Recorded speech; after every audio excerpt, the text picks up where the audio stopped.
तो कहानी की शुरुआत 2072 के समय से होती है। इस समय वर्ल्ड वॉर 3 शुरू हो चुका था, जिससे दुनिया तबाह हो रही थी। तब लोगों को लिब्रिया नाम का ऐसा शहर मिला जहाँ टेट्राग्रामेटन काउंसिल नाम की गवर्नमेंट थी। इस शहर के सभी लोगों को डेली प्रोजियम नाम की दवाई के इंजेक्शन लगाए जाते हैं, जिससे लोगों के सभी इमोशंस खत्म हो जाते थे। दरअसल यहाँ की गवर्नमेंट का मानना था कि लोगों के इमोशंस के कारण ही वॉर होता है, इसलिए उन्होंने चौथे वर्ल्ड वॉर को रोकने के लिए लोगों के इमोशंस को खत्म करने का डिसीजन लिया था। यहाँ तक कि 8 पालतू जानवर और बुक्स पर भी रोक लगा दी थी, क्योंकि इससे लोग सबसे ज्यादा इमोशनल होते थे।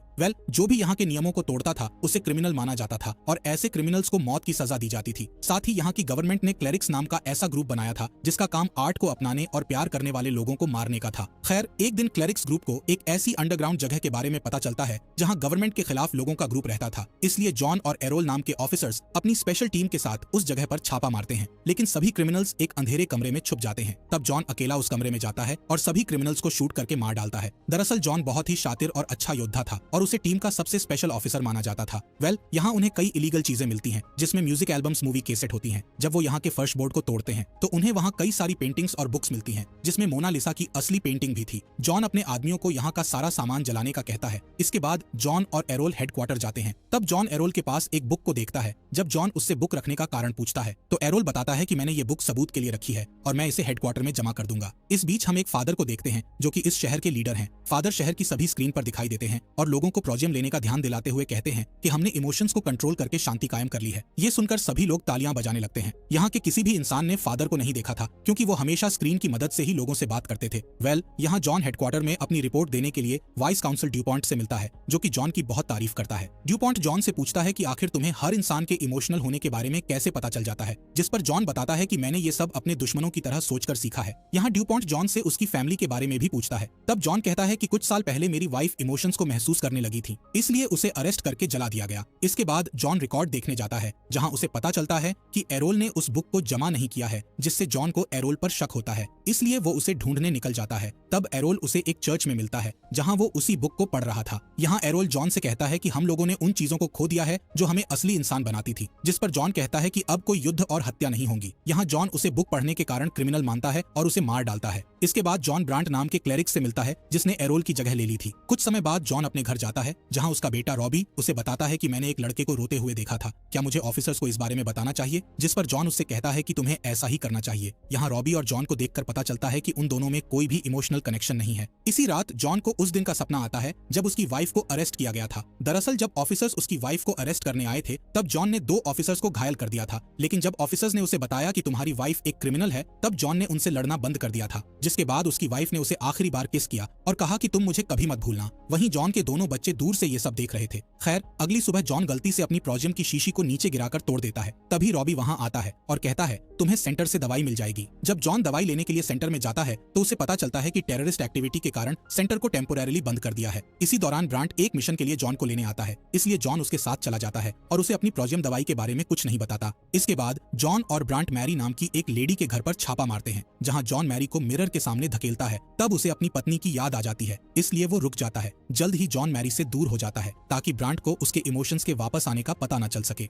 अब ऑफिसर्स एक दीवार को तोड़ते हैं, जहाँ उन्हें ऐसा रूम मिलता है जिसमें बहुत सारी बुक्स और पेंटिंग्स रखी हुई थी। तभी अचानक मैरी एक ऑफिसर की गन छीनकर जॉन पर पॉइंट कर देती है, इसलिए ब्रांट मैरी को शूट करने के लिए आगे बढ़ता है। तब जॉन ब्रांट को रोकते हुए कहता है कि हम अंडरग्राउंड क्रिमिनल्स के बारे में जानकारी निकालने के लिए मैरी का यूज कर सकते हैं। जिसके बाद वो मैरी को पूछताछ के लिए हेडक्वार्टर ले जाते हैं, जहाँ जॉन उससे दूसरे क्रिमिनल्स के बारे में पूछता है, पर मैरी उसे कोई जवाब नहीं देती और जॉन से उसके जीने के मकसद के बारे में पूछती है। जिस पर जॉन कहता है कि मेरा मकसद इस समाज को अच्छी तरह से चलाना है। तब मैरी कहती है कि तुम जिस समाज को चलाने का बोल रहे हो उसमें कोई भी इंसान नहीं है, बल्कि सभी मशीन बन चुके हैं। ये बात जॉन के दिमाग में घुस जाती है, इसलिए वो रात में प्रोजियम का इंजेक्शन बिना लगाए सो जाता है। इसी रात वो सपने में देखता है कि एरोल का शरीर बुरी तरह जल गया है, जिससे डरकर वो जाग जाता है और उसे बहुत अजीब लगता है। इसलिए वो विंडो के पास आ जाता है, जहाँ वो पहली बार सूरज को उगते हुए देखकर बहुत अच्छा महसूस करता है। अब जॉन प्रोजियम लेने के लिए जल्दी से वॉशरूम में जाता है, लेकिन वो खुद को दोबारा इंजेक्शन नहीं लगा पाता। इसके बाद जॉन काम के लिए निकल जाता है और हेडक्वार्टर के बाहर अपनी प्रोजियम की शीशियों को फेंक देता है। साथ ही वो अपने ग्लव्स उतारकर चीजों को महसूस करता है। फिर वो ऑफिस में आता है और देखता है कि सभी की डेस्क एक जैसी हैं, इसलिए वो उन पर रखी चीजों को सही से रखने लगता है, जबकि सभी को इन चीजों को सही से रखने का मना किया गया था।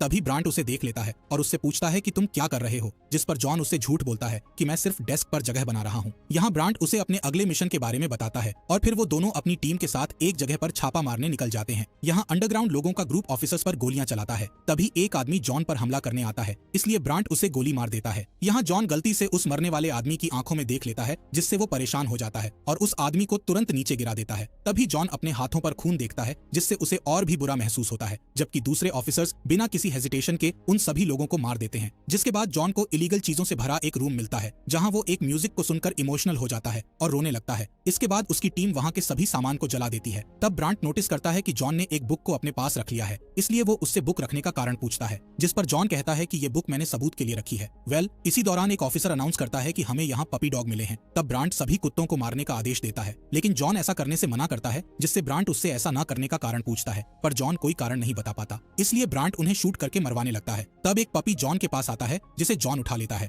ये देखकर एक ऑफिसर उससे पपी छीनने लगता है, जिस पर जॉन कहता है कि पपी से बीमारियां फैल सकती हैं, इसलिए हमें इस पपी को टेस्ट करने लिए रखना होगा। ये कहकर वो पपी को अपने साथ ले जाता है। कुछ समय बाद जॉन ड्यूपॉन्ट से मिलता है और उससे कहता है कि हमें अंडरग्राउंड हुए लोगों को मारने की बजाय उन्हें गिरफ्तार करके उनसे पूछताछ करनी चाहिए। तब ड्यूपॉन्ट कहता है कि ये फादर का आदेश है, इसलिए हमें सभी बागियों को खत्म करना होगा। इसके बाद जॉन मैरी के बॉक्स को देखने के लिए रिकॉर्ड रूम में जाता है, जहाँ उसे बॉक्स में एक रिबन मिलता है, जिसे वो अपने पास रख लेता है। इसी शाम जॉन उस पपी को छोड़ने के लिए जाता है, पर वो पपी जॉन से दूर नहीं जाता, इसलिए जॉन उसे अपने पास रखने का फैसला करके उसे कार की डिक्की में रख लेता है। इसी दौरान वहाँ ऑफिसर्स आ जाते हैं और जॉन की कार को चेक करने का कहते हैं। यहाँ एक ऑफिसर जॉन को पहचान लेता है, इसलिए वो जॉन से माफी मांगकर उसे जाने का कहता है, पर तभी ऑफिसर्स को उस पपी के चिल्लाने की आवाज आती है, इसलिए वो जॉन की कार को चेक करते हैं, जिसमें वो पपी को देख लेते हैं, इसलिए वो उसे अरेस्ट करने का कहते हैं। तब जॉन सभी ऑफिसर से लड़ता है और उन्हें मार डालता है। अगली सुबह जॉन अपनी प्रोजियम शीशियों को मिरर के पीछे छिपा देता है और फिर हेडक्वार्टर जाकर अपनी तलवार से प्रैक्टिस करने लगता है। तब ब्रांट भी उसके साथ प्रैक्टिस करता है, जिस दौरान ब्रांट जॉन से कहता है कि कल रात हमारे ऑफिसर्स को किसी ने मार दिया है, इसलिए अब फादर सभी अंडरग्राउंड लोगों को जल्द से जल्द मारने का बोल रहे हैं। यहाँ पता चलता है कि ब्रांट को जॉन पर शक हो गया है कि वो फीलिंग्स महसूस कर रहा है।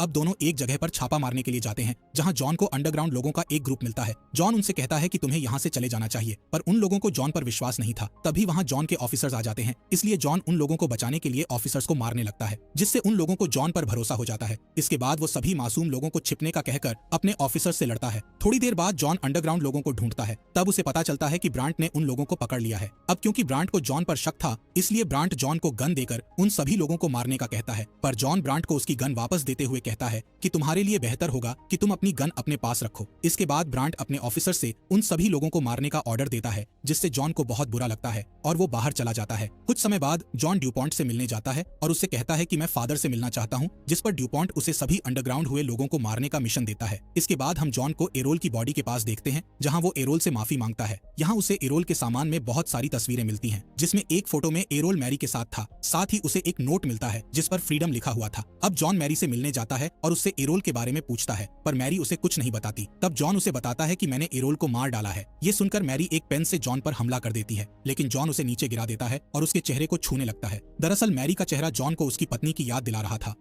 मैरी उसे बता देती है कि वो एरोल की गर्लफ्रेंड थी। इसके बाद जॉन वहाँ से चला जाता है और दोबारा एरोल की फोटोज को देखने लगता है, जिससे जॉन को पता चलता है कि एरोल फ्रीडम रीडिंग रूम नाम की जगह पर जाता था। इसलिए जॉन उस जगह पर जाता है और वहाँ के टीचर को धमकाकर एरोल के बारे में पूछता है, जिस पर टीचर उसे बताता है कि एरोल यहाँ जर्गेन नाम के एक आदमी से मिलने आता था। इसके बाद जॉन जर्गेन से मिलता है, जहाँ वो जर्गेन को बताता है कि मैंने भी दवाई लेना बंद कर दिया है। इसलिए जर्गेन उसे वहाँ की अंडरग्राउंड जगह में ले जाता है, जहाँ सभी मासूम लोग छिपकर रह रहे थे। यहाँ जॉन को पॉलीग्राफ मशीन से चेक किया जाता है, ताकि जर्गेन को पता चल सके कि जॉन इमोशंस को महसूस कर सकता है कि नहीं। जॉन इस टेस्ट में पास हो जाता है। यहाँ जॉन बताता है कि अगले दिन मैरी को मार दिया जाएगा, जिस पर जुर्गन कहता है कि अगर तुम्हें सब कुछ अच्छा करना है तो तुम्हें फादर को मारना होगा। इसके बाद जॉन वहाँ से चला जाता है। तब उसे ऑफिसर्स घेर लेते हैं और उसे ड्यूपॉन्ट के पास ले जाते हैं। यहाँ ड्यूपॉन्ट जॉन से कहता है कि मुझे एक ऑफिसर से पता चला है कि तुमने प्रोजियम लेना बंद कर दिया है और तुम अंडरग्राउंड लोगों से मिलते हो। जिस पर जॉन कहता है कि मैं अंडरग्राउंड लोगों से कांटेक्ट करने की कोशिश कर रहा हूँ, ताकि मैं जल्द से जल्द उन्हें मार सकूं। इसके बाद जॉन अपने घर जाता है और अपनी दवाइयों को छिपाकर अपने बच्चों को सोता हुआ देखता है। यहाँ वो अपने बच्चों के सिरिंज बॉक्स को देखता है।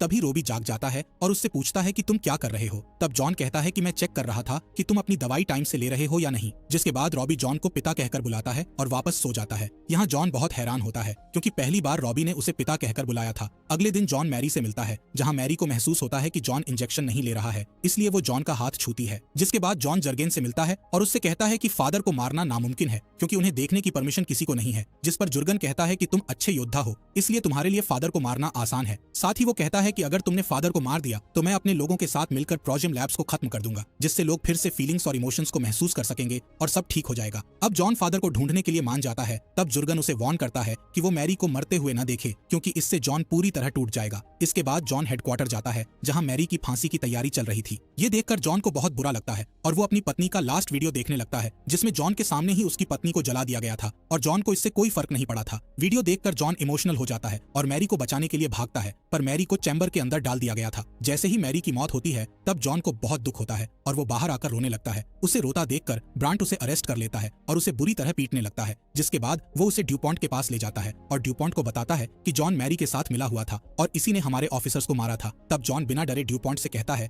कि असली गद्दार ब्रांट है, क्योंकि ब्रांट की गन से ही हमारे ऑफिसर्स की जान गई थी। यहाँ ड्यूपॉन्ट जब ब्रांट की गन को चेक करता है तो उसे पता चलता है कि ब्रांट की गन से ही ऑफिसर्स की जान गई है। दरअसल ये सब जॉन का ही प्लान था और उसी ने ब्रांट की गन से ऑफिसर्स को मारा था। अब ब्रांट को अरेस्ट कर लिया जाता है। साथ ही ड्यूपॉन्ट जॉन से उसके घर की तलाशी लेने का कहता है, जिस पर जॉन उससे फादर से मिलने का कहता है। इसके बाद जॉन अपने घर की तलाशी से पहले अपनी प्रोजियम शीशियों को छिपाने के लिए घर जाता है, पर उसे मिरर के पीछे उसकी शीशियां नहीं मिलती हैं। तब रॉबी बताता है कि मैंने पहले ही तुम्हारी शीशियों को छिपा दिया है। साथ ही वो बताता है कि मैंने और मेरी बहन ने माँ के जाने के बाद से ही प्रोजियम इंजेक्शन लेना बंद कर दिए थे। इस बात से जॉन खुश होता है और फिर अंडरग्राउंड लोगों से मिलने निकल जाता है। यहाँ वो जुर्गन को अपना प्लान बताता है कि उन्हें अपने आप को सरेंडर करना होगा। इसके बाद जॉन हेडक्वार्टर में अंडरग्राउंड लोगों के बारे में बताता है। तब ऑफिसर्स उन लोगों को अरेस्ट करके अपने साथ ले जाते हैं। इन लोगों के अरेस्ट होने पर ड्यूपॉन्ट जॉन से खुश हो जाता है और उसे फादर से मिलवाने का कहता है, पर फादर से मिलने के पहले जॉन का पॉलीग्राफ टेस्ट किया जाता है। इसी दौरान वहाँ ब्रांट भी आ जाता है, जिसे देखकर जॉन चौंक जाता है। थोड़ी देर बाद स्क्रीन पर फादर आते हैं और बताते हैं कि ब्रांट की गिरफ्तारी हमारे प्लान का हिस्सा थी। साथ ही वो रिवील करते हैं कि हम सालों से अंडरग्राउंड लोगों को पकड़ने की कोशिश कर रहे थे। तब हमें लगा कि उन्हें पकड़ने के लिए उनके जैसी सोच वाले इंसान की जरूरत है, इसलिए हमने तुम्हारा यूज करके सभी अंडरग्राउंड लोगों को पकड़ लिया है। दरअसल जॉन की दवाई ना लेने के बारे में ड्यूपॉन्ट जानता था, लेकिन फिर भी उसने जॉन को अरेस्ट नहीं करवाया था, क्योंकि वो उसकी मदद से अंडरग्राउंड लोगों को पकड़ना चाहता था। तभी स्क्रीन पर फादर की जगह ड्यूपॉन्ट दिखाई देने लगता है, जिससे पता चलता है कि फादर की कई साल पहले मौत हो गई थी और अब उनकी जगह ड्यूपॉन्ट ने ले ली थी और ड्यूपॉन्ट फादर की रिकॉर्डिंग का यूज करके सभी को धोखा दे रहा था। इस बात से जॉन को बहुत गुस्सा आ जाता है और वो अपनी छिपाई हुई गन से सभी को मार डालता है। तब स्क्रीन पर ड्यूपॉन्ट उससे कहता है कि मैं जल्द ही तुम्हारे पास आ रहा हूँ। जिसके बाद जॉन वहाँ के सभी गार्ड्स को मारते हुए ड्यूपॉन्ट को ढूंढने निकल जाता है। कुछ ही देर में वो ड्यूपॉन्ट के पास पहुंच जाता है जहाँ ब्रांट भी मौजूद था। तभी वहाँ ड्यूपॉन्ट के गार्ड्स आ जाते हैं और जॉन पर हमला करने लगते हैं, जिससे जॉन सभी को अपनी तलवार से मार देता है। इसके बाद ब्रांट उससे लड़ने के लिए आगे बढ़ता है। तब जॉन ब्रांट का चेहरा काटकर उसे भी मार डालता है। ये देख ड्यूपॉन्ट अपनी गन से जॉन पर हमला करता है, जिससे बचते हुए जॉन भी उस पर हमला करता है और दोनों के बीच खतरनाक फाइट शुरू हो जाती है। जल्द ही जॉन ड्यूपॉन्ट पर हावी हो जाता है और उसकी गन छीन लेता है। तब ड्यूपॉन्ट उससे अपनी जान की भीख मांगता है और कहता है कि मैं भी इमोशंस को महसूस कर सकता हूँ, लेकिन जॉन उसकी कोई बात नहीं सुनता और उसे गोली मारकर मार देता है। अब जॉन फादर की उन सभी मशीनों को खत्म कर देता है जिनसे वो लोगों को मैसेज दिया करते थे। मूवी के अंत में सभी अंडरग्राउंड लोग अपने आप को आजाद करके सभी प्रोजियम लैब्स को तबाह कर देते हैं। साथ ही वो ड्यूपॉन्ट के गार्ड्स को मारकर इस शहर को पहले जैसा बना देते हैं, जिससे अब सभी लोग मशीनों की तरह नहीं बल्कि इंसानों की तरह जी सकेंगे। इसी के साथ इस मूवी का यहीं पर एंड हो जाता है। फॉक्स